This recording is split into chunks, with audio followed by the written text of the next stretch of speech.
Hola a todos, mi nombre es Sebastián y en el video de hoy vamos a hablar sobre las distintas magnitudes y unidades de uso frecuente en la carrera de medicina y sobre todo al inicio del cursado. Aclaro como siempre que estos temas se basan en la bibliografía de la Universidad Nacional de Rosario, por lo que puede que cambie la forma de explicarse estos temas o incluso el hecho de que se dé o no se den en distintas universidades, pero considero que a la mayoría de los estudiantes es una información verdaderamente útil y que debemos conocer como una herramienta básica tanto para el estudio como para la práctica médica en un futuro.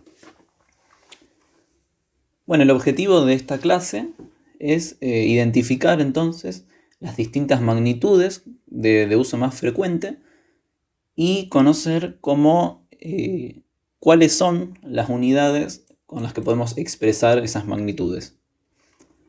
Bueno, en primer lugar tenemos que tener en cuenta que cada ciencia tiene un lenguaje y tiene una simbología particular, tiene una forma de expresar ese lenguaje de un modo particular.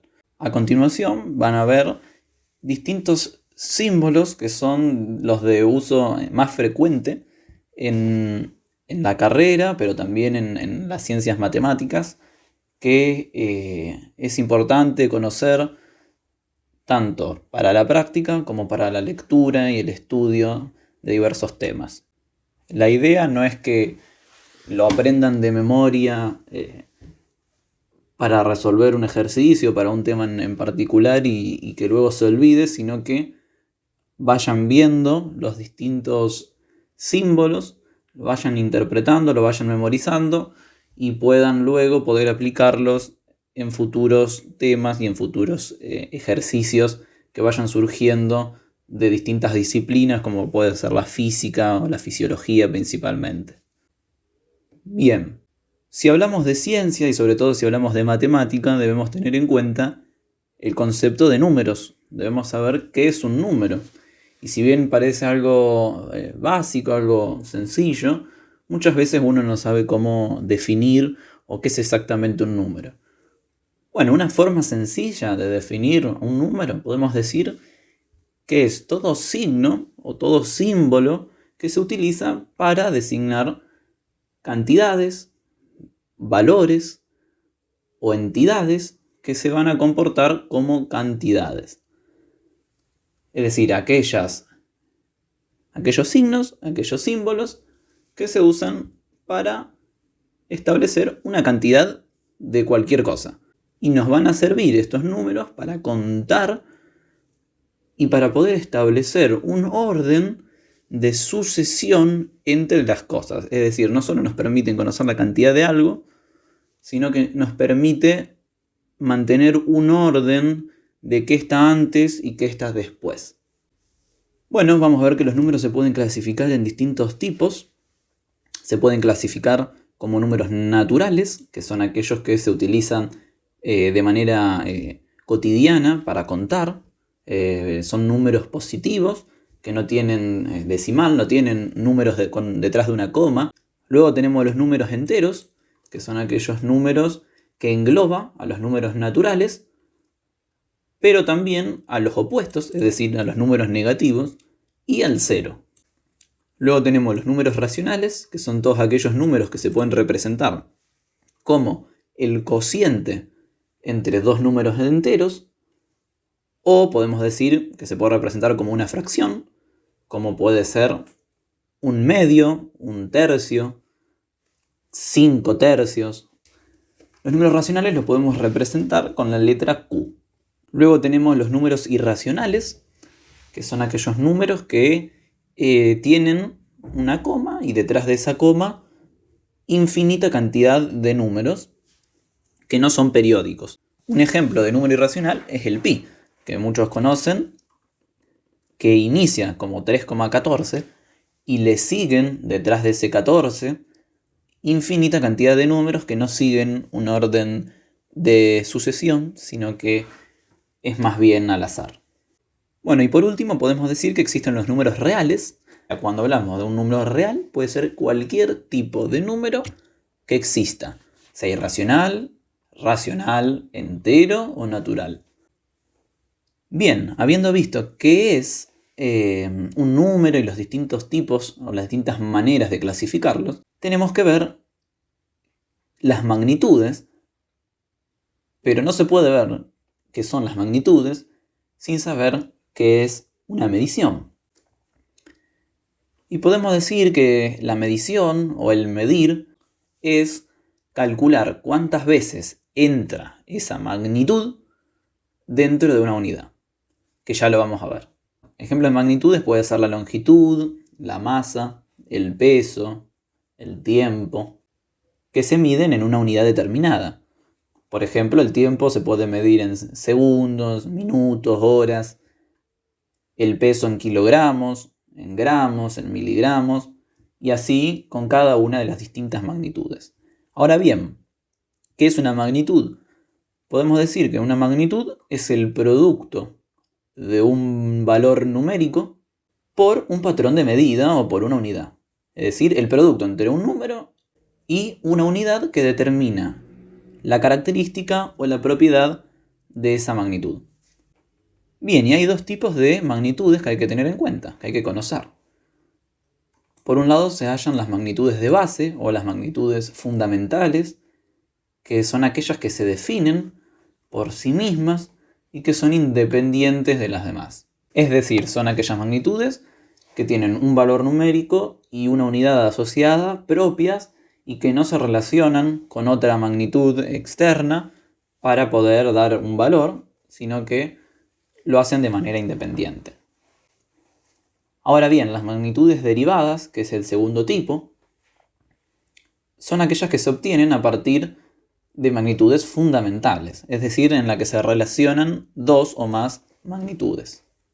Vamos a ver ejemplos para que quede un poco más claro. En la diapositiva se va a poder ver dos tablas con las distintas magnitudes más frecuentes, tanto de base como aquellas derivadas. Como ejemplo de magnitudes de base podemos ver que las más comunes son la longitud, la masa, el tiempo y la temperatura. Tenemos las distintas unidades en las que se expresa cada una de estas magnitudes y vemos que cada una de esas unidades a su vez va a estar representada por un símbolo. Bien, y como magnitudes derivadas vemos que los ejemplos más comunes son el volumen, la densidad, la fuerza, que es muy importante. Además, podemos decir que las magnitudes pueden clasificarse en otros dos tipos. Existen magnitudes escalares, que son aquellas que se definen por un número y por una unidad, como la masa, el tiempo y la temperatura. Y podemos decir que hay magnitudes que son vectoriales, que están, como el nombre lo indica, determinadas por un vector. Un vector es una flecha. Y podemos decir que estas magnitudes vectoriales tienen una dirección y tienen un núcleo o un módulo también llamado. Bien, otros dos conceptos que hay que tener en cuenta es el de masa y el de peso, que muchas veces se confunde, pero son dos términos completamente distintos. Cuando hablamos de masa nos referimos a una magnitud de base y que es escalar, es decir, una magnitud que tiene un número real y una unidad asociada, y que es independiente. La masa se puede medir en kilos a través de una balanza. Y la masa no va a depender de la gravedad. Ahora bien, cuando hablamos de peso, vamos a decir que es una magnitud derivada y vectorial. O sea, el peso se va a formar a partir de la relación de dos magnitudes de base, son la masa y la aceleración, y va a ser una magnitud vectorial porque va a tener un vector, una flecha, que determine una dirección y un módulo. El peso, a diferencia de la masa, sí depende de la gravedad, que esta gravedad va a variar, y el peso, a diferencia de la masa, no se mide en kilogramos, sino que se mide en newtons, y el instrumento que se utiliza para calcular el peso se conoce como dinamómetro. Bueno, y hasta aquí hemos llegado con la clase. Son temas que, si bien son sencillos una vez que uno lo comprende, son sumamente importantes en la cotidianeidad, tanto de la práctica médica como de los distintos textos que se van leyendo a lo largo de la carrera. Entonces, repito, es muy importante que no dejen de estudiar todo lo que es la matemática, la física, la fisiología. Son otros conceptos, otro tipo de información que también forma parte de esta carrera, de esta disciplina que es la medicina, y que no podemos olvidarla, no podemos dejarla a un lado o darle menos importancia, porque al final es un componente más del estudio y que es imprescindible estudiarlo al igual que otra materia, que otro tema, para poder comprender luego en todo el cuerpo humano en su totalidad y poder integrar de una mejor manera todos los conceptos que se van aprendiendo y se van trabajando a lo largo de la carrera. Hayan podido entender lo mejor posible. Espero que haya quedado todo lo más claro, que hayan servido los ejemplos. Voy a dejar abajo en la descripción del video la bibliografía para que puedan consultar estos temas si quieren ampliar. Y no me queda más por decir. Gracias por quedarse al final del video. Cualquier duda que haya pueden dejarla en los comentarios. Sugerencias de próximos temas para videos también. Y bueno, eso ha sido todo. Nos veremos en la próxima.